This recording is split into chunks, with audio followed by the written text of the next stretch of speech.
Heading डाल लीजिएगा resistive measurement. हो गया, तो लिख लीजिए रजिस्टिव मेजरमेंट।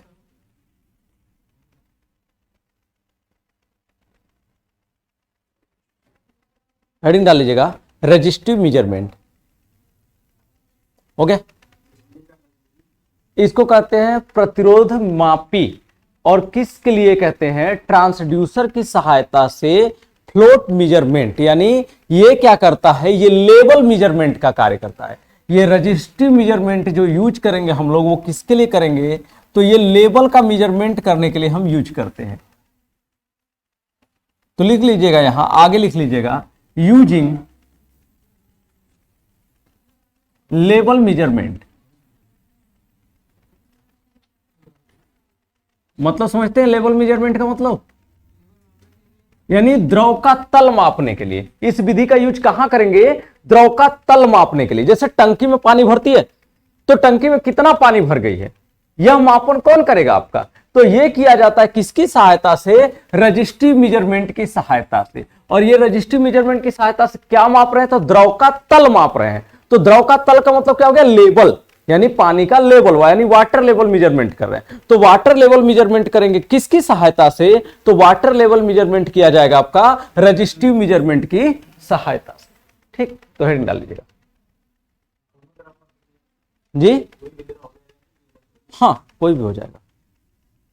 चलिए हेडिंग डाल लीजिएगा, तो इसको हम समझाएं क्या होता है, कैसे कार्य करता है। हो गया, फिगर बनाइएगा इसका, ये फिगर है आपका लेवल मेजरमेंट में। इसमें देख रहे हैं, इसमें क्या लगा हुआ है आपका, रेजिस्टेंस लगा हुआ है आपका, और इस रेजिस्टेंस के माध्यम से क्या होगा, ये मेजरमेंट करेगा द्रव का तल, जैसे जैसे उठता जाएगा वैसे वैसे उसको क्या करेगा, मेजरमेंट करेगा। फिगर बना लीजिए।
कहिए तो इसी में समझा दें, ना अलग से बनाए। ठीक है, तो इसी में हम समझा देते हैं। ठीक, बना लीजिए, इसी में हम समझा देते हैं। लीजिए, हम लगा देते हैं, बल्कि इसी मीटर हमको बस लगाना था, लगाना कुछ नहीं था। मीटर, मीटर जो आउटपुट वोल्टेज मिलेगा ना वो किसी मीटर पे मिलेगा, यानी मीटर कुछ इस तरह का होगा।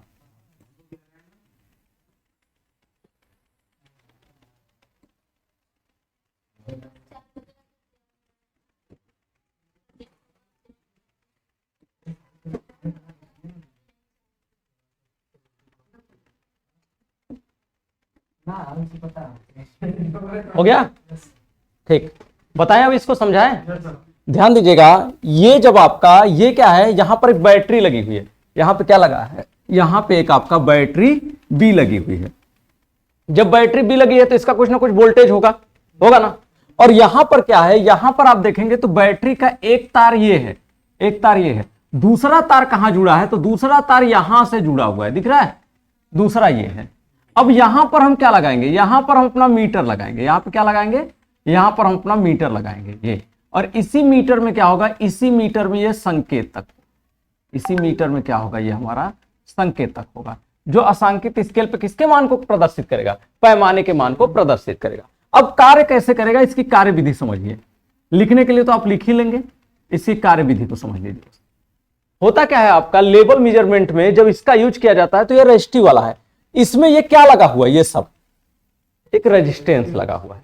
अब ध्यान दीजिएगा, जब आपका ये फ्लोट जो है, यानी ये इसको हिंदी में तरिंदा स्विच कहते हैं आपका, ये फ्लोट जब कहां रहेगा, पानी का लेवल कम होगा तो ये कहां रहेगा, नीचे रहेगा, रहेगा। जब आपका पानी का लेवल कम रहेगा तो ये कहां रहेगा, नीचे की तरफ रहेगा। जब नीचे की तरफ रहेगा तो ये रेजिस्टेंस कहां रहेगा, यहां पर रहेगा। तो अब एक बात समझिए, ये बैटरी है, जैसे बैटरी क्या है, बैटरी की क्षमता है 5 वोल्ट की। बैटरी की क्षमता कितनी है, 5 वोल्ट बैटरी की क्षमता है। जैसे ये प्लस माइनस ये है 5 वोल्ट का, ध्यान दीजिएगा, ये 5 वोल्ट का है। अब यहां पर ये रेजिस्टेंस लगा हुआ है, हम इस रेजिस्टेंस को सीधा बना देते हैं भाई, ठीक, सीधा बना देते हैं।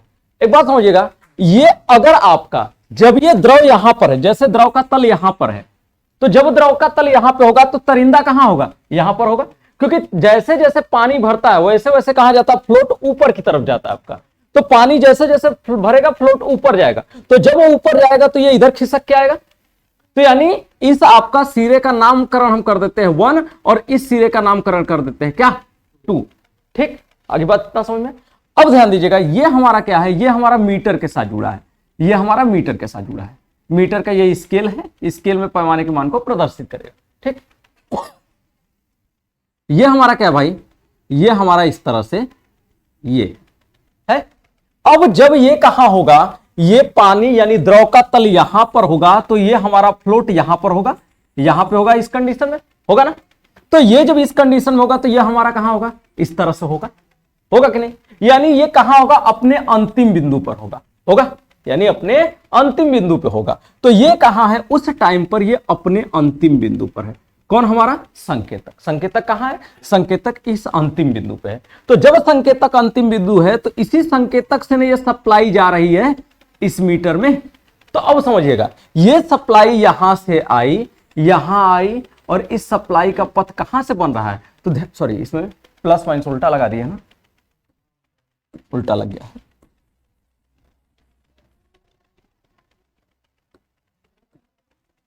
तो ये क्या है भाई, प्लस माइनस प्लस माइनस, यही है ना। तो ये सप्लाई जब यहां से आएगी तो ये सप्लाई यहां से फ्लो करेगी, तो ये क्या होगा, इस रेजिस्टेंस का अपना कुछ ना कुछ मान होगा, रेजिस्टेंस का।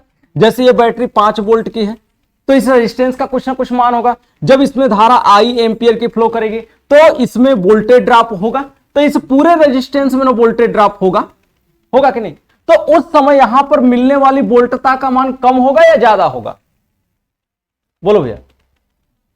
पहली स्थिति की हम बात कर रहे हैं, स्थिति नंबर 1 की बात कर रहे हैं। जब स्थिति नंबर 1 पर आपका, स्थिति नंबर फर्स्ट पे जब ये संकेतक कहां जुड़ा हो, संकेतक पॉइंट 2 पे जुड़ा हो, संकेतक पॉइंट 2 पर जुड़ा हो, कहां जुड़ा हो भैया, पॉइंट 2 पर जुड़ा हो, यानी इस बिंदु नंबर 2 पर जुड़ा हो आपका। तो जब पॉइंट नंबर 2 पर जुड़ा होगा आपका, तो उस स्थिति में सप्लाई यहां से यहां आएगी और यहां से गमन करते हुए, यहां से गमन करते हुए इस पूरी रेजिस्टेंस से होते हुए सप्लाई यहां से कहां पहुंचेगी, इस मीटर के अंदर पहुंचेगी। तो रेजिस्टेंस तो पूरा लेगा ना, पूरे रेजिस्टेंस से सप्लाई फ्लो करेगा ना, तो उस समय पूरे रेजिस्टेंस से सप्लाई फ्लो करेगा, तो इसमें I इंटू आर के कारण वोल्टेज ड्रॉप कम होगा कि ज्यादा होगा? तो पूरे रेजिस्टेंस को ले रहा है तो वोल्टेज ड्रॉप क्या होगा, ज्यादा होगा।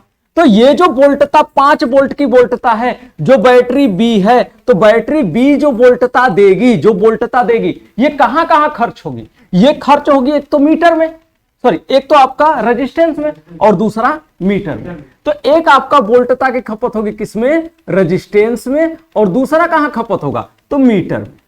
यही होगा ना।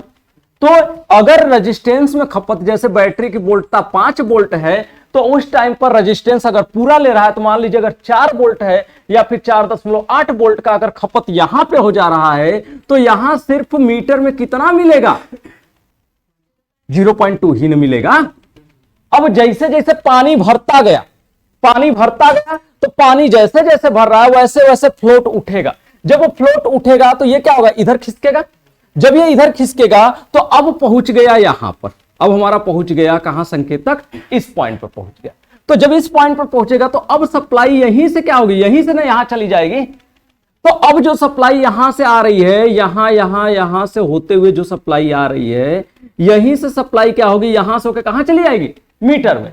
तो अब रेजिस्टेंस पहले की अपेक्षा कम हुआ कि ज्यादा, तो रेजिस्टेंस पहले की अपेक्षा कम हो गया। तो जब रेजिस्टेंस पहले की अपेक्षा कम होगा तो वोल्टेज ड्रॉप भी क्या हो जाएगा, कम हो जाएगा। जब वोल्टेज ड्रॉप कम हो जाएगा, यानी ये वोल्टेज ड्रॉप कम हो गया, यानी 4.8 से कम हो गया, जैसे 4 हो गया, तो यहां कितना हो जाएगा मीटर में, तो 1 हो जाएगा। तो मीटर का स्केल का बढ़ेगा कि नहीं, अधिक मान का बताएगा ना, तो बताएगा ना पानी और ज्यादा भर गया, होगा ना ये चीज। फिर क्या हुआ, पानी और टंकी में गिर रहा है। जब पानी और टंकी में गिर रहा है तो क्या होगा, तो ये हमारा कहां चला आया, ये हमारा चला आया संकेतक यहां पे। अब क्या होगा, अब यहां से जो सप्लाई आएगी, ये सप्लाई यहां से यहां से यहां से यहां से होते हुए यहीं से कहां चली जाएगी, यहीं से मीटर में चली जाएगी। क्या इधर जाने की जरूरत है सप्लाई को, नहीं ना। तो जब इधर नहीं जाएगा आपका, क्यों नहीं जाएगा, क्योंकि संकेतक तो अब यहां है। जब संकेतक यहां पर है तो यहीं से सप्लाई आपका मीटर में चली जाएगी, और जब यहीं से सप्लाई मीटर में चली जाएगी तो वोल्टेज, अब रेजिस्टेंस पूरा ले रहा है कि कम ले रहा है, पहले से अपेक्षा और कम ले रहा है। जब और कम लेगा तो वोल्टेज ड्रॉप और कम होगा। तो जैसे वोल्टेज ड्रॉप हो गया हमारा 3, तो मीटर में कितना पहुंचेगा, 2। तो ये जैसे जैसे बढ़ता जाएगा वैसे वैसे ये फ्लोट ऊपर उठेगा, और वैसे वैसे ये कहां होगा, नीचे की तरफ आएगा आपका। और जैसे जैसे ये नीचे की तरफ आएगा वैसे वैसे मीटर में क्या होगा, मीटर में संकेतक आगे की ओर विक्षेपित होता चला जाएगा, जिससे आपका लेवल मेजरमेंट होता रहेगा। आगे बात समझ में, कहां से बता तो दिए कि कहां है, जिस टाइम पे फिगर बना के भी तो दिखाएं कि कहां आपका कार्य कर रहा है इस टाइम। आई बात समझ में, तो क्लियर हो गया ये टॉपिक, अभी इसमें कोई कंफ्यूजन है, हो गया, लिखवाए तो लिखेगा, लिखा लिखा, हाँ उतना बताएगा वो। तो ये यही आपका रेजिस्टेंस की वैल्यू को कम करता जाता है, जिसकी वजह से मीटर में वोल्टेज बढ़ता जाता है आपका, क्योंकि वोल्टेज ड्रॉप कम होता जाता है। तो लिखो भैया, लेवल मेजरमेंट में इस प्रकार के मीटर के द्रव के तल में, इस प्रकार के मीटर में द्रव के तल को मापने के लिए, इस प्रकार के मीटर में द्रव के तल को मापने के लिए एक तरिंदा लगा होता है। यहां देखो भैया गलत लिखा है, यहां तरिंदा होगा, तरीका नहीं होगा, तरिंदा लगा होता है। तरिंदा मतलब फ्लोट को बोला जाता है, हाँ फ्लोट को ही हिंदी में कहते हैं तरिंदा। तरिंदा लगा होता है। जब द्रव टंकी में गिरता है, जब द्रव टंकी में गिरता है तो फ्लोट ऊपर की ओर उठता है, तो फ्लोट ऊपर की ओर उठता है।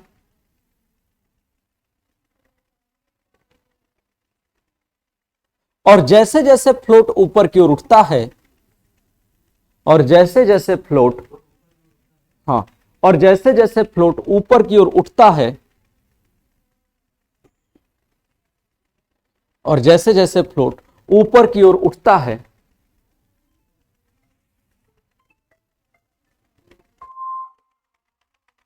और जैसे जैसे फ्लोट ऊपर की ओर उठता है वैसे वैसे रेजिस्टेंस का मान, वैसे वैसे रेजिस्टेंस का मान कम होता जाता है, वैसे वैसे रेजिस्टेंस का मान कम होता जाता है, जिससे जिससे वोल्टेज का मान, जिससे वोल्टेज ड्रॉप का मान कम होता है, जिससे वोल्टेज ड्रॉप का मान कम होता है, जिससे वोल्टेज ड्रॉप का मान कम होता है। और वोल्टेज ड्रॉप के कम होने पर, हेलो,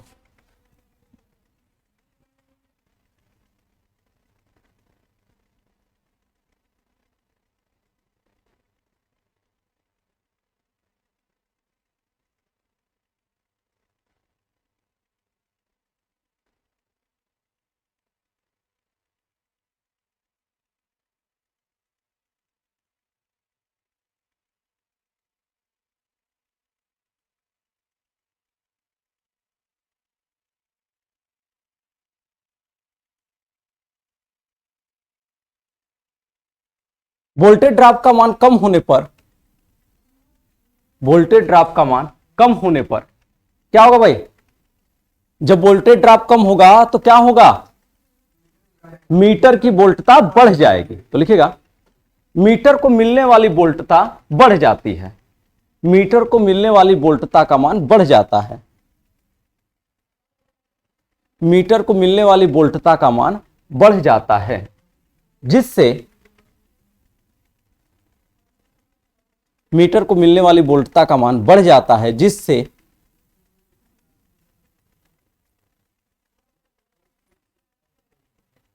ओके भाई, मीटर को मिलने वाली वोल्टता का मान बढ़ जाता है, जिससे क्या होगा भाई? जिससे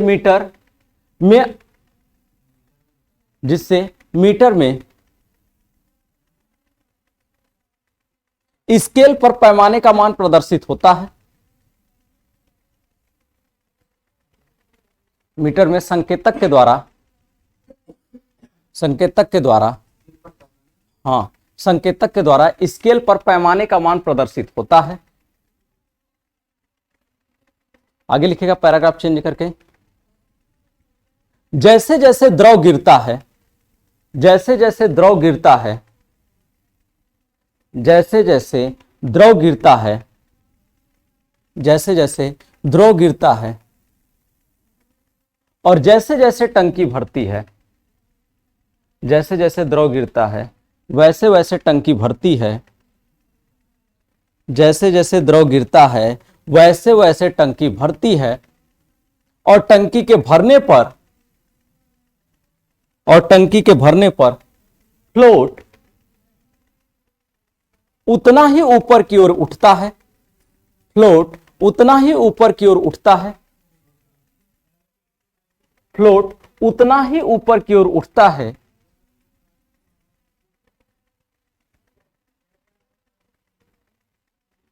आगे लिखेगा फ्लोट जितना ऊपर की ओर उठता है, फ्लोट जितना ऊपर की ओर उठता है,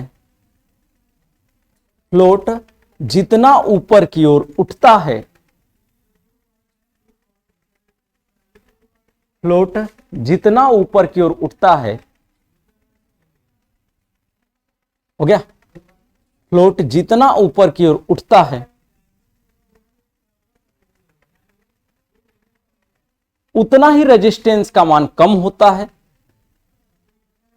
जिससे वोल्टेज ड्रॉप का मान कम होता है, जिससे वोल्टेज ड्रॉप का मान कम होता है, कम होता है, उतना ही वोल्टेज ड्रॉप का मान कम होता है, और मीटर को मिलने वाली वोल्टता का मान, और मीटर को मिलने वाली वोल्टता का मान बढ़ जाता है, और मीटर को मिलने वाली वोल्टता का मान बढ़ जाता है।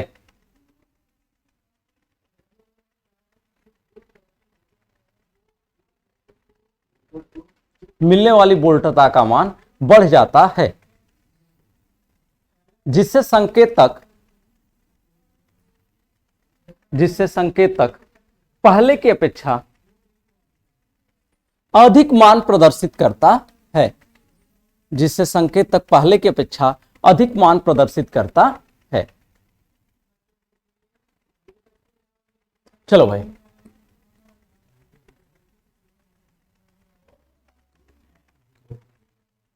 अगला है लेवल मेजरमेंट। अगला हेडिंग फिर डालिएगा, लेवल मेजरमेंट, लेकिन इस बार किससे? कैपेसिटर के माध्यम से। तो हेडिंग है level measurement using capacitor. Level measurement using capacitor. तो लेवल मेजरमेंट करना, लेकिन किसकी सहायता से करना है? कैपेसिटर की सहायता से करना है। हेडिंग डाल लीजिएगा, हेडिंग है लेवल मेजरमेंट यूजिंग कैपेसिटर। तो कैपेसिटर की सहायता से क्या करना है भाई? लेवल का मेजरमेंट करना है। क्या हो गया फैजल?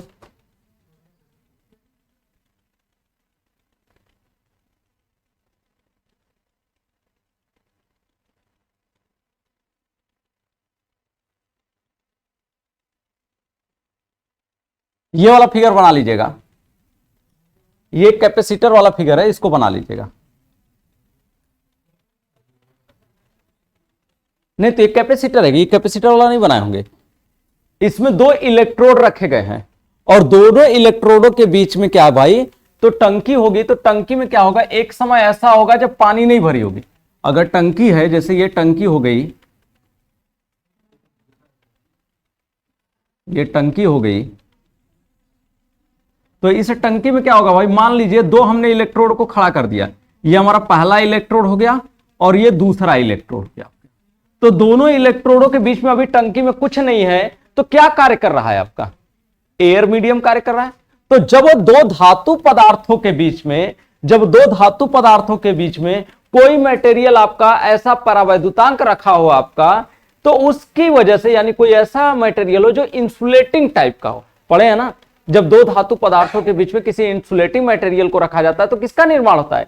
कैपेसिटर का निर्माण होता है। तो सेम उसी तरह से दो यहां पर क्या है? ये हमारे दो दिखाए गए इलेक्ट्रोड, और दोनों इलेक्ट्रोडों के बीच कार्य कर रही है इंसुलेटिंग मटेरियल के रूप में एयर कार्य कर रही है ना। तो जब दो आपका ये क्या कहते हैं, दो आपका इलेक्ट्रोडों के बीच में जब एयर मीडियम कार्य करेगा तो ये किसकी तरह व्यवहार करेगा? तो ये कैपेसिटर की तरह व्यवहार करेगा। लेकिन जब इसमें कोई द्रव पदार्थ भरेंगे तो द्रव पदार्थ जैसे जैसे भरता जाएगा, तो ये द्रव पदार्थ की वैल्यू जैसे जैसे भरती जाएगी, वैसे वैसे कैपेसिटेंस के मान पे प्रभाव पड़ेगा, और जैसे जैसे कैपेसिटेंस के मान पे प्रभाव पड़ेगा वैसे वैसे क्या करेगा? आपका मान वो शो करता चला जाएगा। कहां? आपका पैमाने पर। ठीक, तो इस फिगर को बना लीजिएगा जी। अरे भैया, कैपेसिटर जानते हैं? कैपेसिटर का नाम सुने हैं? कैपेसिटर कैसे बनता है? कैपेसिटर बनता कैसे है? इनके कैपेसिटर दिखा दा जाओ ले जाके।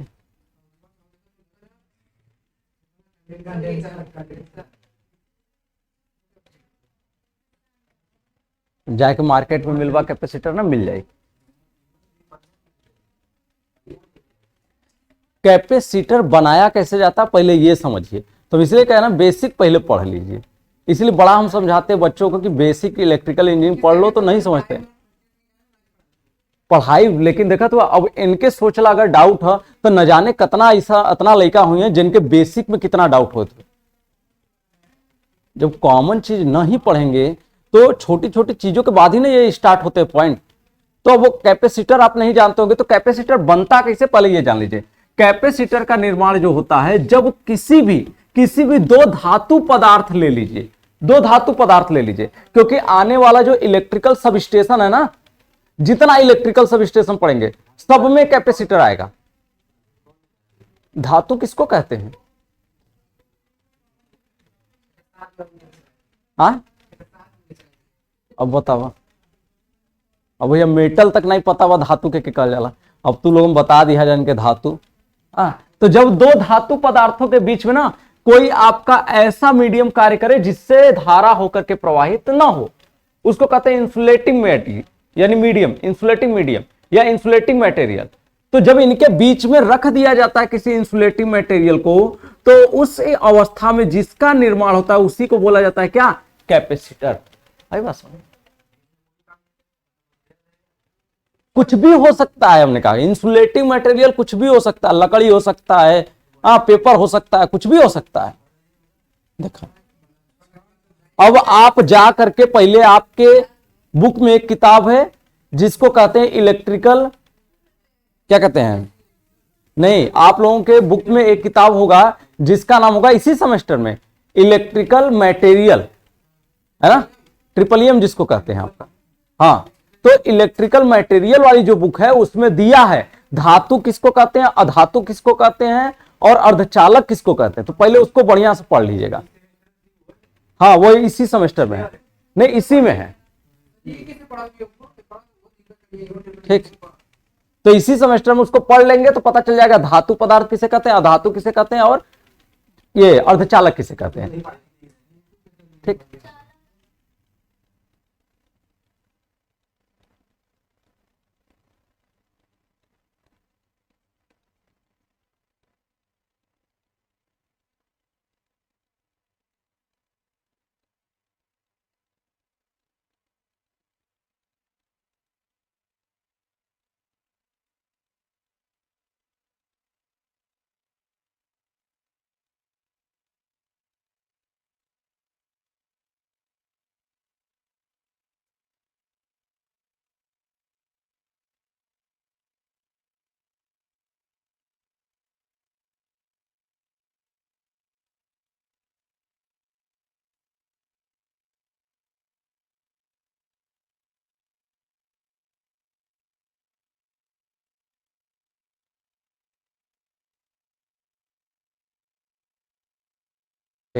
ध्यान दीजिएगा।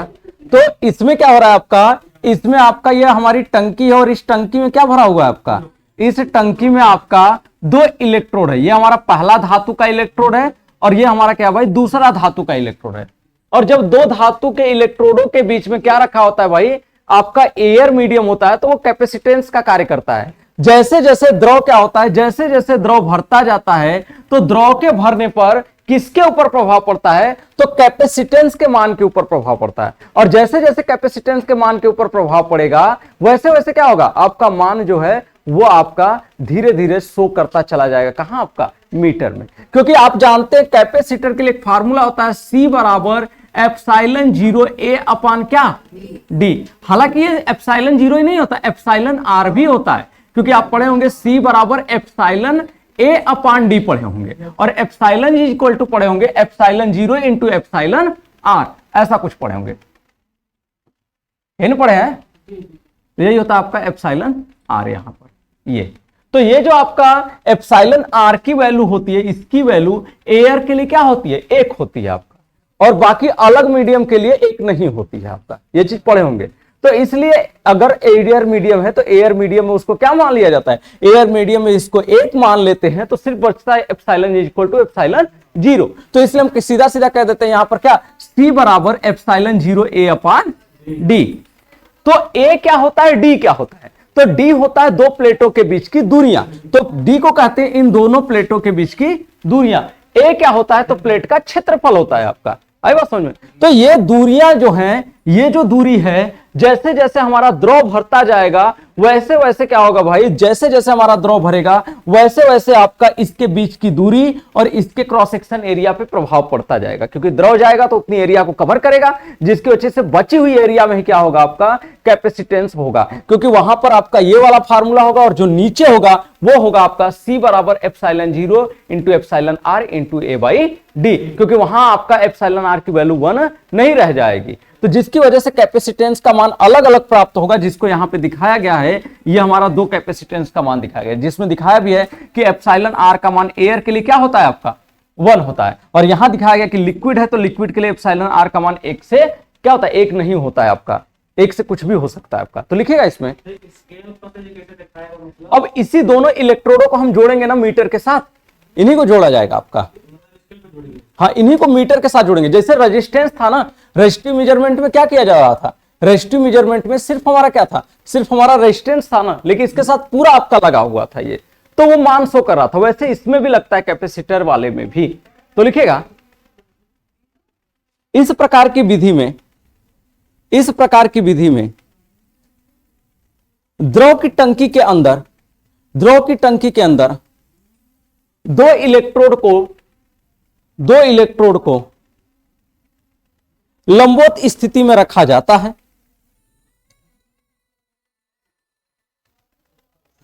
दो इलेक्ट्रोड को लंबवत स्थिति में रखा जाता है, दो इलेक्ट्रोडों को लंबवत स्थिति में रखा जाता है।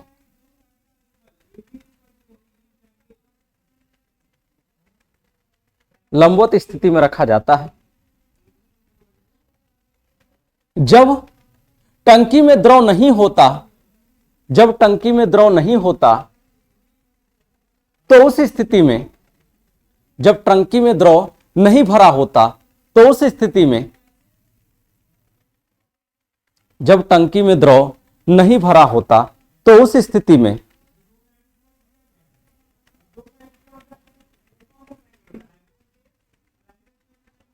जब टंकी में द्रव नहीं भरा होता, तो उस स्थिति में, हो गया, जब टंकी में द्रव नहीं भरा होता, तो उस स्थिति में पूरे प्लेट के बीच में एयर मीडियम कार्य करती है। पूरे प्लेट के बीच में एयर मीडियम कार्य करती है, जिससे इसका मान C बराबर, जिससे इसका मान C बराबर epsilon 0 into A by D होता है। जिसका मान C बराबर एप्सिलॉन 0 A बाई डी होता है।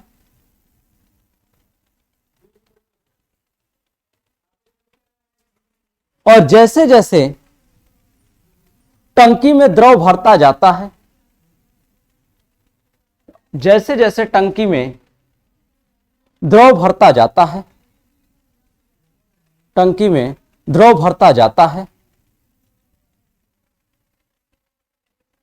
तो द्रव के भरने के कारण, टंकी में द्रव के भरने के कारण, टंकी में द्रव के भरने के कारण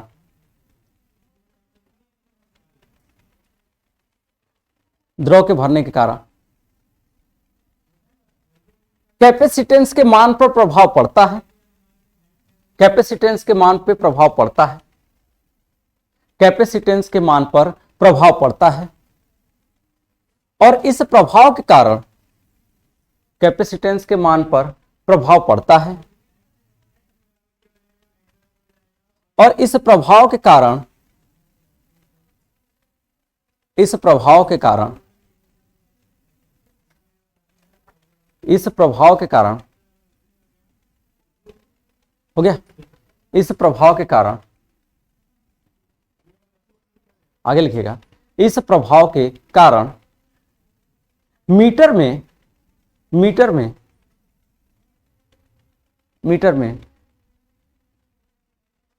मान प्रदर्शित होता है। मीटर में जो मान प्रदर्शित होता है, मीटर में जो मान प्रदर्शित होता है, वही मान, मीटर में जो मान प्रदर्शित होता है, वही मान द्रव के तल का, वही मान द्रव के तल का मान होता है। वही मान द्रव के तल का मान होता है। हो गया, ध्यान दो भाई। जो आपका ब्रिज बनाया जाता है, बहुत सारे ऐसे ब्रिज होते हैं जो पहले ब्रिज पढ़ाया जाता था। ब्रिज का नाम सुने हैं? जैसे आप लोग एक ब्रिज के बारे में सिंपल रूप से जानते होंगे, व्हीट स्टोन ब्रिज, नाम सुने होंगे। लेकिन व्हीट स्टोन ब्रिज के अलावा भी बहुत सारे ब्रिज होते हैं, जैसे हे ब्रिज होता है, विन ब्रिज होता है, मैक्सवेल ब्रिज होता है, बहुत सारे ऐसे ब्रिज होते हैं। उन ब्रिजों की सहायता से हम किसका मान ज्ञात करते हैं? तो उन ब्रिजों की सहायता से हम इंडक्टर का मान ज्ञात करते हैं, कैपेसिटर का मान ज्ञात करते हैं। पढ़े कि नहीं सब चीज के बारे? हाँ, रेजिस्टेंस का मान, इंडक्टर का मान, कैपेसिटर का मान, इन सब का मान ज्ञात करते हैं। तो यहां पर हम क्या करते हैं, आपका कि जो हम लोगों की सप्लाई है, ए भाई इधर ध्यान दो, ए बच्चा इधर ध्यान दीजिए, तो जो हम लोगों का ये कैपेसिटर है, तो कैपेसिटर का मान चेंज हो रहा है ना। अगर कैपेसिटर का मान चेंज होगा, सपोज दैट हमने इस कैपेसिटर को कहां लगा रखा है, ब्रिज में लगा रखा है, जो हम लोगों का मीटर है उस मीटर में हमने ब्रिज दे रखा है, और ब्रिज के दो जो टर्मिनल होंगे उन दोनों टर्मिनल पे हमने कैपेसिटेंस को लगा दिया, यानी इसी कैपेसिटर के मान को लगा दिया। तो जब ब्रिज स्थायी संतुलन की अवस्था में होगा तो गैल्वेनोमीटर में क्या शो करेगा, जीरो शो करेगा। जब आपका ब्रिज अस्थायी संतुलन की अवस्था में होता है, जैसे ये हमारा ब्रिज है, ब्रिज में कितनी भुजाएं होती हैं, 4 भुजाएं होती हैं, इसी को ना ब्रिज कहते हैं। एक लोग पूछ रहे हैं ब्रिज क्या होता है, अरे वह जब पर चढ़ेला भैया वह ब्रिज है।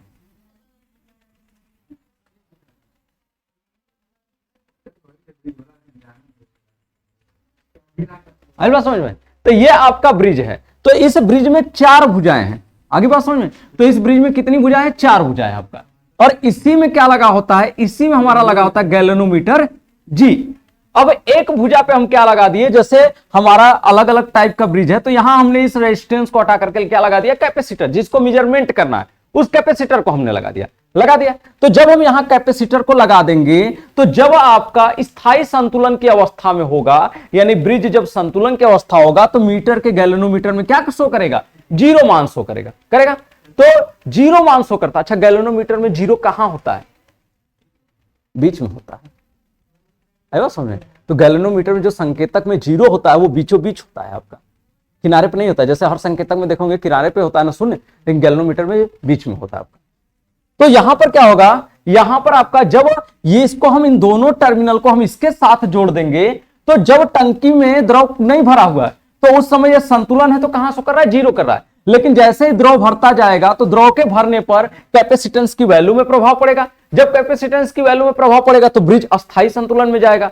तो जब ब्रिज स्थायी संतुलन में जाएगा तो अपने आप को बैलेंस करने के लिए ये मीटर में जो सप्लाई फ्लो करेगी उस सप्लाई की वजह से क्या करेगा, मान को प्रदर्शित करेगा। और जो मान प्रदर्शित करेगा वही किसका मान होगा, आपका लेवल का मान होगा। आई बात समझ में। तो इस तरह से ये मेजरमेंट किया जाता है। हाँ, ये सब लगाएंगे, ये वाला पूरा यहाँ जो है, ये वाला पूरा यहां लगाएंगे, यहां पर लगाएंगे, ठीक। हाँ, वही ले जाकर के वहां स्थापित करेंगे, वही करेंगे।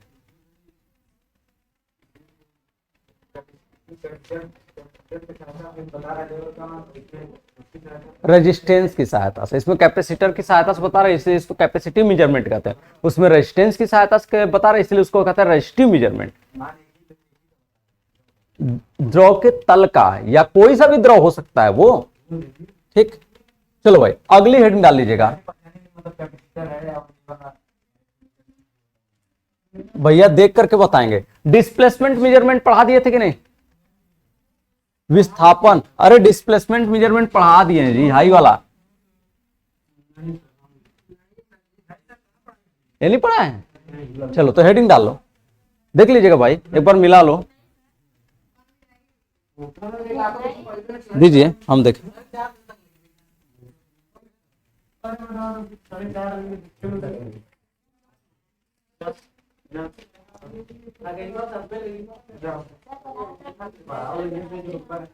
अच्छा, फ्लो मेजरमेंट पढ़ाए थे आप लोगों को, फ्लो मेजरमेंट पढ़ाए थे। अगली हेडिंग डाल लीजिएगा, डिस्प्लेसमेंट मेजरमेंट। हेडिंग डाल लीजिएगा ये वाला, डिस्प्लेसमेंट मेजरमेंट। चलो भाई हेडिंग डालो, डिस्प्लेसमेंट मेजरमेंट, हेडिंग डाला है ये।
ए भाई ये फिगर बना लीजिए।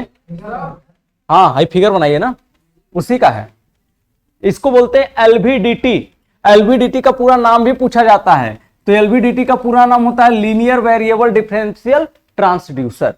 एलवीडीटी का पूरा नाम, तो एलवीडीटी का पूरा नाम भी लिख लीजिएगा। इसको एलवीडीटी के नाम से भी एग्जाम में पूछा जाता है। एलवीडीटी अक्सर करके आता है एग्जाम में।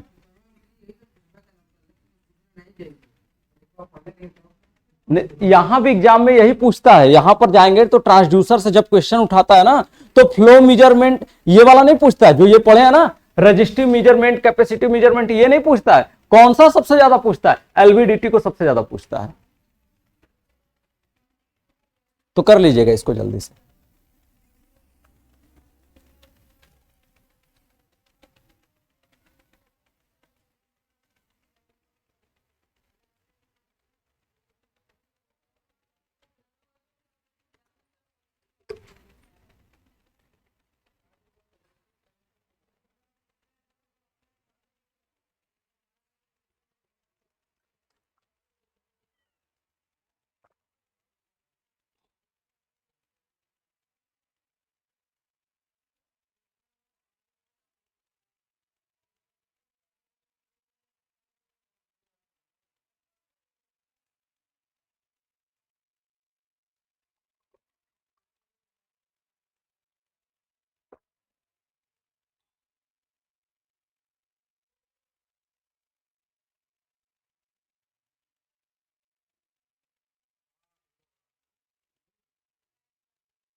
ओके भाई, बन गया?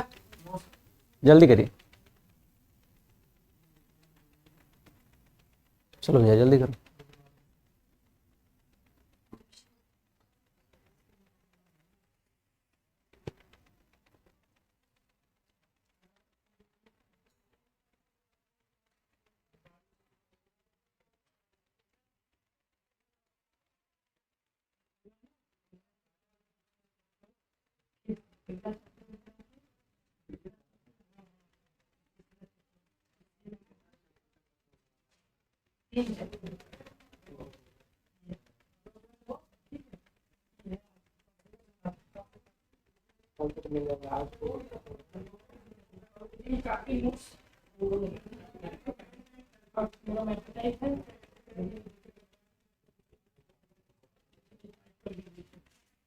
एक बार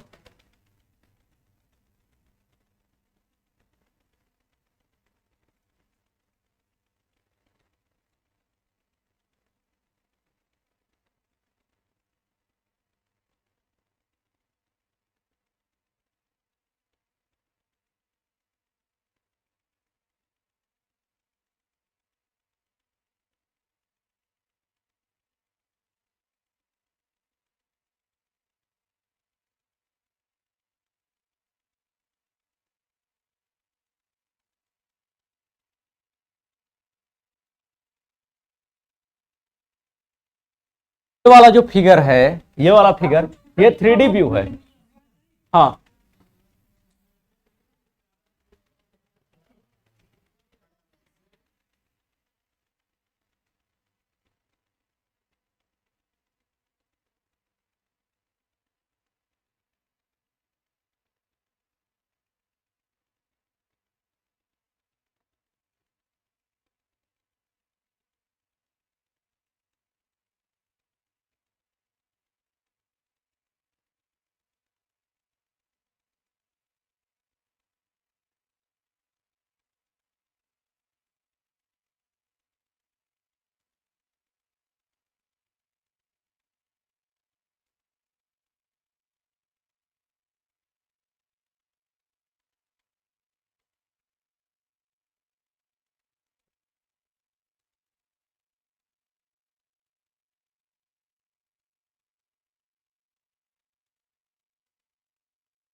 बन गया भाई फिगर?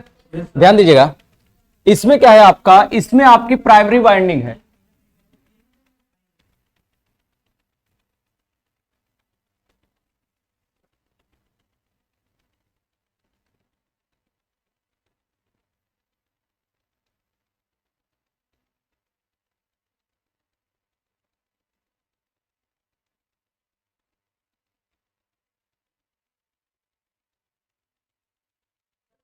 ध्यान दीजिएगा, इसमें क्या है भाई, इसमें आपका ये हमारी क्या प्राइमरी वाइंडिंग है, ध्यान से देखिएगा, ये कौन सी वाइंडिंग है आपका, प्राइमरी वाइंडिंग है ना। अब ये जो प्राइमरी वाइंडिंग है, इसी प्राइमरी वाइंडिंग को किससे जोड़ रहे हैं, सप्लाई के साथ जोड़े, सप्लाई के साथ जोड़े ना। अगर सप्लाई के साथ जोड़ेंगे तो इससे क्या होगा, फ्लक्स निकलेगा, और ये फ्लक्स निकल के कहां आएगा, कोर में आएगा। तो कोर से भी क्या होगा बताना भाई, कोर से भी फ्लक्स निकलेगा, और कोर से फ्लक्स निकल के ऐसे जाएगा। दोनों वाइंडिंग जो है वो कोर से एक समान दूरी पे हैं, तो जितना फ्लक्स इसको काटेगा, यानी जितना फ्लक्स ये ग्रंथित करेगा उतना ही फ्लक्स ये भी ग्रंथित करेगा। तो दोनों कुंडली में प्रेरित विद्युत वाहक बल का मान क्या होगा, एक समान होगा। तो यहां आउटपुट पर मिलने वाली वोल्टता का मान क्या होगा आपका, बोलो भैया, तो शून्य होगा। क्यों शून्य होगा, बात समझो। क्यों शून्य होगा, क्योंकि यहां पर बाइंडिंग उल्टी की गई है, सीधी नहीं की गई है। समझो यहां पर बाइंडिंग को उलट दिया गया। अब ध्यान से समझना, जैसे ये पहली बाइंडिंग है, ये हमारी प्राइमरी बाइंडिंग हो गई। हमने इस प्राइमरी बाइंडिंग को क्या दे दिया, सप्लाई दे दिया। जब इस प्राइमरी बाइंडिंग को हम सप्लाई दे देंगे तो सप्लाई दिए जाने पे जो हमारा फ्लक्स है वो फ्लक्स निकल करके इस तरह से प्राइमरी बाइंडिंग से जाएगा। तो यहां पर क्या है, यहां पर कोई कोर है, ये कोर रखा हुआ है, रखा है ये कोर। तो कोर में जब फ्लक्स आएगा तो कोर के अंदर से फ्लक्स बहेगा। जब कोर के अंदर से फ्लक्स बहेगा तो कोर से फ्लक्स निकलेगा भी ना। तो कोर अपने चारों ओर फ्लक्स का निर्माण करेगा कि नहीं, इस तरह से कोर अपने चारों ओर फ्लक्स का निर्माण करेगा। अब क्या है, अब यहां पर जो आपकी कुंडली है, ये कुंडली इस तरह से है, तो ये फ्लक्स को क्या करेगी, ग्रंथित करेगी। दूसरी कुंडली इस तरह से अगर होती, इसी के शेप वाली, जैसे ये है वैसे ये रहती आपका, दोनों आपस में इस तरह से जुड़े होते, दोनों आपस में इस तरह से जुड़े होते, तो उस स्थिति में इससे प्रेरित विद्युत वाहक बल और इससे प्रेरित होने वाले विद्युत वाहक बल का मान आपस में क्या हो जाता, जुड़ जाता। जुड़ने पे क्या होता, जुड़ने पर आपका मान यहां पर मिलता, और इसका मान जो होता वो E1 मान लीजिए, और इसको क्या मान लीजिए, E2। तो जब यहां पर वोल्टता E मिलती, जो यहां पे वोल्टता E मिलती, वो मिलती क्या, E1 प्लस E2 के बराबर मिलती। मिलती कि नहीं, बोलो भाई, क्यों मिलती ये बताओ, जानते हो उसकी वजह क्या है। अब समझिएगा, अगर फ्लक्स निकल के इधर से प्रवेश कर रहा है तो जिधर फ्लक्स इन करता है वो कौन सा सिरा होता है, बोलो भैया।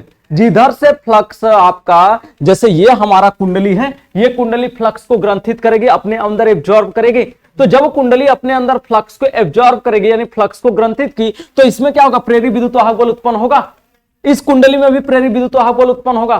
तो इस कुंडली से फ्लक्स निकलेगा और इस भी कुंडली से फ्लक्स निकलेगा, क्योंकि इनके भी तो चारों ओर फील्ड बनेगा, इनके चारों ओर फील्ड बनेगा ना। तो मान लीजिए इनका खुद का फील्ड है, इस E1 E2 का क्या है, खुद का फील्ड है। जैसे E1 E2 का हम फील्ड बना देते हैं। मान लीजिए ये हमारे दो कॉइल हैं, ये पहला कॉइल है, ये हमारा क्या है, दूसरा कॉइल है, यही दो कॉइल है ना। मान लीजिए इससे भी फील्ड निकला, ये भी फ्लक्स को ग्रंथित किया तो इससे भी फील्ड निकला, इससे भी क्या होगा, फील्ड निकलेगा। तो ये क्या बनाएगा, ये बनाएगा, अगर निकल रहा है, जैसे ये फील्ड निकल रहा है, इससे भी निकल रहा है, तो जिससे निकलेगा वो यन, और जिससे इन करेगा वो यस, जिससे निकलेगा वो यन और जिससे इन करेगा वो क्या, यस। तो क्या हम दोनों का ऐसे नहीं कह सकते, क्या कह सकते कि नहीं, कह सकते हैं ना, क्योंकि एक यन यस जुड़ जाएगा ना पूरा। यही ना होता है डोमेन में, अगर किसी का डोमेन बनता है चुंबकीय आपका कोर के अंदर, तो एक यन होता है तो दूसरा क्या होता है, यस। तो इसके बाद फिर क्या होता है, यस होता है क्या, नहीं, यन यस होता है। ऐसे ही ना होता है डोमेन में, बोले भाई। तो डोमेन में ऐसे ही होते हैं आपके। तो इसको अगर निकालेंगे तो इसमें E1 होगा, इसमें E2 होगा, तो E का मान क्या मिलेगा आपको, E1 प्लस E2 मिलेगा कि नहीं, मिलेगा ना। लेकिन अगर हमारा कोर इस तरह से हो, हमारा कोर ये है, ये पहला है, और ये हमारा क्या है, दूसरा है, ये हमारा क्या है, दूसरा है। तो अब क्या होगा, अगर इनसे फ्लक्स ऐसे निकलता, इनसे फ्लक्स ऐसे निकलता तो क्या हो जाता, तो अगर जिससे निकल रहा है वो यन बनता और दूसरा क्या होता, यस। अब निकल तो ऐसे रहा है ना, क्योंकि उल्टा है ना, तो ये क्या बनेगा, ये यन बनेगा और ये क्या बनेगा, यस। ये दोनों एक दूसरे का क्या करेंगे, अपोज करेंगे। और जब दोनों एक दूसरे का अपोज करेंगे तो क्या होगा, अगर इसमें E1 प्रेरित विद्युत वाहक बल हो रहा है, इसमें E2 हो रहा है, तो E का जो परिणामी मान मिलेगा वो E1 माइनस क्या मिलेगा, E2 मिलेगा। मिलेगा कि नहीं, बोलो भैया, मिलेगा ना। तो इसको अब कल समझाएंगे पूरा डिटेल में। ठीक, रोक दो भाई।